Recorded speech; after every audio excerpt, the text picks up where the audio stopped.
تو حضرت عمر کچھ چیز لے کے گئے، کہا علی ہے تمہیں مبارک ہو، آج نبی نے تمہیں اتنی بڑی نسبت دی ہے، تم ہمارے مولا ہو، مولا المومنین و مولا المومنات۔ تو جب وہ کچھ چیز کچھ میٹھی چیز لے کے گئے تو حضرت علی نے لی اور خوش ہوئے، حضرت عمر فاروق کی محبت کو ایکسیپٹ کیا اور کافی خوشی کا اظہار کیا۔ تو یہ محبتیں ہیں اہل بیت اور صحابہ اکرام کے درمیان۔ اس کے علاوہ حضرت ابوبکر صدیق کا قول ہے صحیح سند کے ساتھ کہ نبی صلی اللہ علیہ وسلم کے قرب کو ان کے اہل بیت کے قرب میں تلاش کرو، ٹھیک ہے۔ تو وہ چیپٹر امام بخاری امام حسن اور حسین کی فضیلت میں لائیں، ٹھیک ہے۔ لیکن اب حضرت زید بن ارقم سے کہا کہ آیت مبینہ میں لے کر گئے آپ صلی اللہ علیہ وسلم سیدہ فاطمہ، مولا علی اور امام حسن اور حسین کو، تو کیا نبی کی زوجہ اہل بیت نہیں ہے؟ کہا وہ اہل بیت ہیں، دوسرے بھی چچا داد بھائی ہیں، سب اہل بیت ہیں، لیکن یہاں وہ مراد نہیں ہے، یہاں وہ یہ چاروں ہی مراد ہے، سیدنا علی، سیدہ فاطمہ، امام حسن اور حسین۔ تو یہ سب باتیں ہوئیں۔ اور سیدہ عائشہ بھی راویہ حدیث ہے، انہوں نے فرمایا کہ آپ صلی اللہ علیہ وسلم اپنے گھر میں موجود تھے، کالی چادر ان کے پاس تھی، حضرت علی آئے ان کو بٹھایا، سیدہ فاطمہ آئے ان کو بٹھایا، امام حسن حسین آئے ان کو بٹھایا اور فرمایا یا اللہ میں ان سے محبت فرماتا ہوں، یہ میرے اہل بیت ہیں، تم بھی اللہ تعالیٰ آپ بھی ان سے محبت فرمائیں۔ تو یہ آپ صلی اللہ علیہ اور راویہ حدیث ام المومنین سیدہ عائشہ سلام اللہ علیہا۔ اس کے بعد حضرت زید بن ارقم نے یہ ساری حدیثیں سنائیں۔ اس کے بعد کہا کہ میں علی بن ابو طالب کے حوالے سے جو حدیثیں تم کو بتائی ہیں یہ مجھے یاد تھی، باقی حدیثیں بچوں میں بھول گیا، مجھے یاد نہیں رہیں۔ تو وہ چلے گئے بچے، وہ سن گئے، اور دور حضرت امیر معاویہ کا تھا، ٹھیک ہے، تو وہ بچے حدیث سن کے وہ چلے گئے وہاں سے۔ تو یہ سب باتیں ہوئیں، حضرت زید بن ارقم نے کھل کر حق بیان کیا اور تمام باتیں جو ہیں وہ بتائیں ان بچوں کو جو پوچھنے آئے تھے ان سے، سیدنا علی علیہ السلام کی شان کے حوالے سے، اور اہل بیت کی جو شان ہے، مرتبہ ہے، وہ واضح ہے۔ آپ صلی اللہ علیہ وسلم نے فرمایا فاطمہ میرے جگر کا ٹکڑا ہے، جس نے اس کو اذیت دی اس نے مجھے اذیت دی۔ اور سیدہ فاطمہ سلام اللہ علیہا اور مولا علی علیہ السلام کا ایک بات پر جو میں نے لاسٹ ویڈیو میں بھی مینشن کی تھی، ایک چھوٹی سی بات تھی جس پر جھگڑا ہو گیا کہ آپ صلی اللہ علیہ وسلم زیادہ محبت کس سے کرتے ہیں، تو آپ صلی اللہ علیہ وسلم نے فرمایا پیارا تو علی ہے لیکن محبوب تم ہو، سیدہ فاطمہ کو کہا۔ تو دونوں کو الگ الگ ٹائٹل دیا، کسی کو بڑھایا نہیں، ایک دوسرے سے محبت کا اظہار دونوں سے کیا، ٹھیک ہے۔ تو محمد صلی اللہ علیہ وسلم نے حضرت علی علیہ السلام کی پرورش وہاں ہوئی، ٹھیک ہے۔ یہ چیزیں لوگ کہتے ہیں کہ حضرت بچوں میں حضرت علی پہلے ایمان قبول کرنے والے تھے، اگر ہماری کوئی اولاد ہو تو جب وہ بڑا ہو ہم کیا بولے گی ابھی مسلمان ہوا ہے؟ نہیں نا، جب پیدا ہوتے ہی وہ مسلمان ہے، کیونکہ وہ ایک مسلمان کی اولاد ہے، ٹھیک ہے۔ تو حضرت علی علیہ السلام حضرت ابو طالب علیہ السلام کے بیٹے تھے، اور آپ صلی اللہ علیہ وسلم کے ساتھ جب پرورش ہوتی تھی حضرت علی کی تو حضرت ابو طالب بلاتے تھے علی کیا کر رہے ہو؟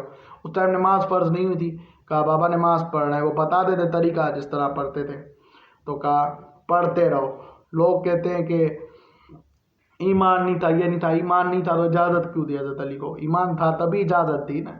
اور نبی صلی اللہ علیہ وسلم ہر سال اس سال کو یاد کر کے گریہ زاری کرتے تھے جب اسی سال حضرت ختیجہ کا بھی وصال ہوا، پردہ فرما گئی، اور حضرت ابو طالب علیہ السلام کا بھی وصال ہوا، وہ بھی پردہ فرما گئے۔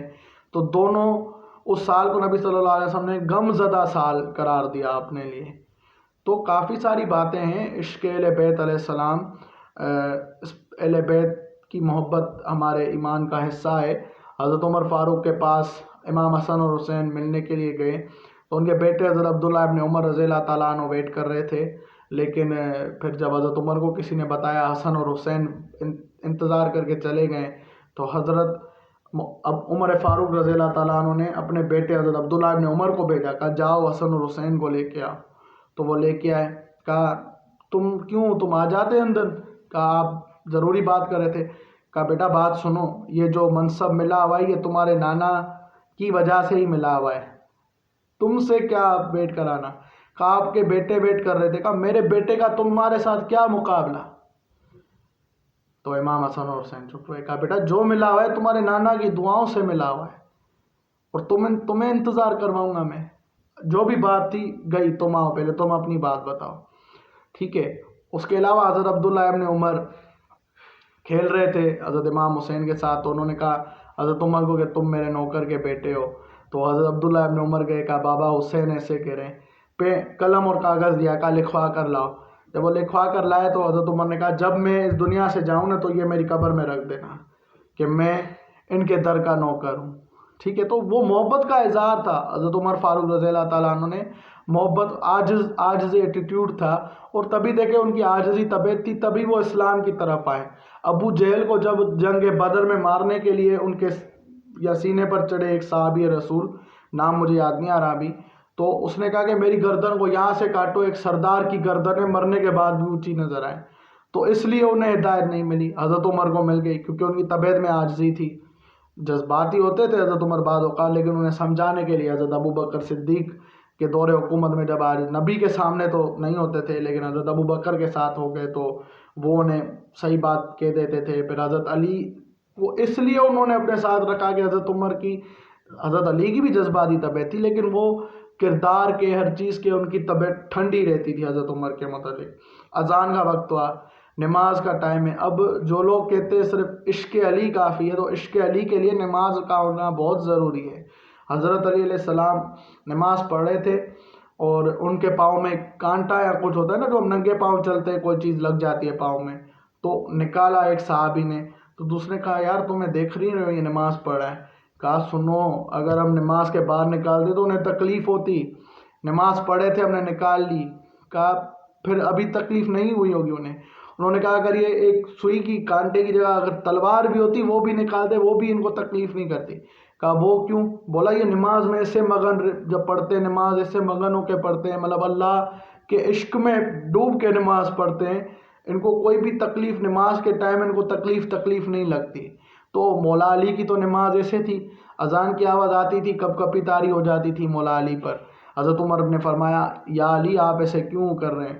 تو انہوں نے کہا یا امیر المومنین، اتنی بڑی ہستی کی آواز ہے، مطلب اذان دیتا تو مؤذن ہے لیکن جو اس میں الفاظ ہیں، کہا کہ یہ بلاوا آیا ہے تو میں پتہ نہیں صحیح سے ادا کر پاؤں گا یا نہیں. آج ہمارے جو تک نہیں رینگتی نماز، اذان کی آواز آتی ہے، ڈرامے دیکھ رہے ہوتے ہیں، میوٹ کر کے انتظار کر رہے ہوتے ہیں اذان ختم ہو. بعض اوقات کبھی کبھار مجھ سے بھی ایسے ہو جاتا ہے، تو ہوتا ہے کبھی کبھی، لیکن ان چیزوں کو سمجھنا چاہیے کہ اہل بیت رسول صلی اللہ علیہ وسلم نے جو مشن ہمارے نبی کا تھا